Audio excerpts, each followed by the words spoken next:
So வீடியோக்குள்ளே போகிறதுக்கு முன்னாடி மறக்காம நம்ம சேனலை லைக் பண்ணுங்க, கமெண்ட் பண்ணுங்க அண்ட் சப்ஸ்கிரைப் பண்ணிக்கோங்க ஃப்ரெண்ட்ஸ். அப்போ தான் நான் போடுற வீடியோஸ் எல்லாம் உங்களுக்கு நோட்டிஃபிகேஷனில் வரும்.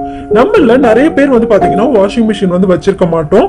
அப்படி வாஷிங் மிஷின் இல்லாதவங்களுக்கு இந்த வீடியோ ரொம்ப யூஸ்ஃபுல்லாக இருக்கும்னு நினைக்கிறேன். வாங்க எப்படின்னு நம்ம பார்க்கலாம். ஸோ இப்போ நம்ம ஷர்ட்ல இருக்கக்கூடிய இந்த காலர்ல இருக்கக்கூடிய அந்த ஸ்டெயின்ஸ் எல்லாமே வந்து பாத்தீங்கன்னா நம்ம கைப்படாம பிரஷ் போடாம எதுவுமே இல்லாம ஈஸியான சுலபமான முறையில எவ்வளவு துணியா இருந்தாலும் அதை எப்படி அழுக்கே இல்லாம போக்குறதுன்னு பார்க்கலாம்.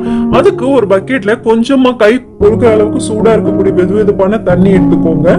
அது கூட நான் வந்து பாத்தீங்கன்னா 2 டேபிள் ஸ்பூன் சால்ட் தான் எடுத்திருக்கேன். ஸோ நீங்க எவ்வளவு துணி இருந்தாலும் அதுக்கு 2 டேபிள் ஸ்பூன் அளவுக்கு சால்ட் எடுத்தாலே போதும். இந்த மாதிரி நீங்க இந்த வெதுவெதுப்பான தண்ணி கூட இந்த சால்ட்டை சேர்த்து நல்லா வந்து மிக்ஸ் பண்ணிக்கோங்க. மிக்ஸ் பண்ணிட்டு நம்ம எவ்வளவு துணியா இருந்தாலும் அதை எடுத்து வச்சிருக்கோம் இல்லைங்களா, அந்த துணியை நீங்க வந்து இந்த மாதிரி ஒவ்வொரு துணியா நல்லா வந்து அந்த தண்ணீர்ல நல்லா ஃபுல்லா முழுகிற மாதிரி இந்த மாதிரி அமுழ்த்தி விட்டுக்கோங்க. இந்த மாதிரி நம்ம ஒவ்வொன்றும் அமுக்கிட்டு ஒரு 10-15 நிமிஷம் நம்ம வெயிட் பண்ணும் போது நமக்கு அது இருக்கக்கூடிய அழுக்கு எல்லாமே வந்து பாத்தீங்கன்னா அந்த உப்பு இருக்கிறதுனால நல்லா வந்து பாத்தீங்கன்னா அழுக்கெல்லாம் எடுத்துட்டு வந்துடும்.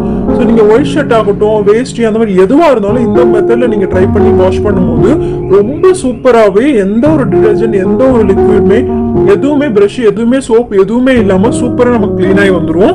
ஸோ ஒரு 10 நிமிஷம் நான் வந்து ஊற வச்சிருக்கேன். 10 நிமிஷத்துக்கு அப்புறமா பாருங்க அந்த வாட்டரே நல்லா வந்து பாத்தீங்கன்னா நல்லா ஒரு மாதிரி அழுக்கெல்லாம் எடுத்துட்டு கலரே வந்து ஒரு மாதிரி காஃபி கலர்ல சேஞ்ச் ஆயிடுச்சு. சூப்பரா நமக்கு வந்து கையே படாம அந்த அழுக்கு எல்லாமே எடுத்துருச்சு. ஸோ காலையில் இருக்கக்கூடிய அழுக்கு எல்லாமே லேசா வந்து ரிமூவ் ஆயிடும். இப்ப இன்னொரு பக்கெட்ல நீங்க ஒரு பாக்கெட் ஷாம்பு வந்து எடுத்துக்கோங்க. எந்த பிராண்ட் ஷாம்புவா இருந்தாலும் பரவாயில்ல. நான் வந்து கொஞ்சமான துணின்றதுனால ஒரு ஷாம்பு தான் எடுத்திருக்கேன்.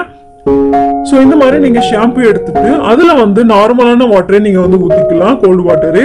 ஸோ நம்ம உப்புல ஊற வைக்கும் போது மட்டும் நம்ம ஹாட் வாட்டர், அதாவது வெதுவெதுப்பான தண்ணி எடுத்துக்கலாம். இப்போ இந்த ஷாம்புல வந்து நல்லா நம்ம வந்து பாத்தீங்கன்னா வர அளவுக்கு நல்லா அந்த மக்ல வந்து மோந்து தண்ணிய மேல தூக்குன மாதிரி ஊத்தும் பொழுது நமக்கு நல்லா வந்து நுர வந்து ஃபார்ம் ஆயிடும். இப்போ இதை நல்லா வந்து பாத்தீங்கன்னா மிக்ஸ் பண்ணி விட்டுலாம் நல்லா நுர நமக்கு வந்து வந்துடுச்சு. சோப்பு பவுடர் நம்ம போடும் பொழுது எப்படி வருமோ அதே மாதிரி வந்துடுச்சு. இப்போ நம்ம ஒவ்வொரு துணியா வந்து பாத்தீங்கன்னா அந்த தண்ணியை இல்லாம பிழிஞ்சு எடுத்துட்டு இதுல வந்து நல்லா வந்து பாத்தீங்கன்னா டிப் பண்ணிடலாம். இந்த மாதிரி நம்ம பண்ணும்போது நமக்கு கைகள் நோகாது, கொஞ்சம் கூட துணியுமே ஈஸியா நம்ம வந்து வாஷ் பண்ணிடலாம். இப்ப நம்ம ஊற வச்ச அந்த துணியை அந்த ஷாம்புல வந்து ஒரு 15 நிமிஷம் ஊற வச்சா போதும். அதுக்கப்புறமா அதை நம்ம லைட்டா இந்த மாதிரி அமுழ்த்தி விட்டோம்னாலே போதும். பிரஷ் எதுவுமே போட தேவையில்ல.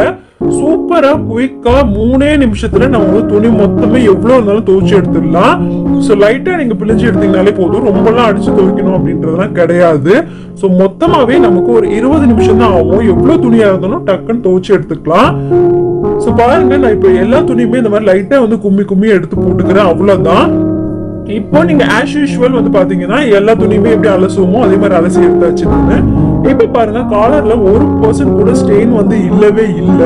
சூப்பரா நமக்கு வந்து பாத்தீங்கன்னா துணி எல்லாமே வாஷ் பண்ணி எடுத்தாச்சு, எடுத்து காயவும் போட்டாச்சு. நல்லாவே வந்து பாத்தீங்கன்னா சூப்பரா வந்து உங்க துணி வந்து பளிச்சுன்னு ஆயிடுச்சு, செலவே இல்லாம. சோ எப்பவுமே துணியெல்லாம் நீங்க காய போடும்போது, வெயில காய போடும்போது உள்பக்கமா திருப்பி போடுங்க. அப்பதான் சீக்கிரமா வந்து துணி வந்து சாயம் போய் வெளுத்து போகாது. ஓகே ஃப்ரெண்ட்ஸ், தேங்க்ஸ் ஃபார் வாட்சிங்.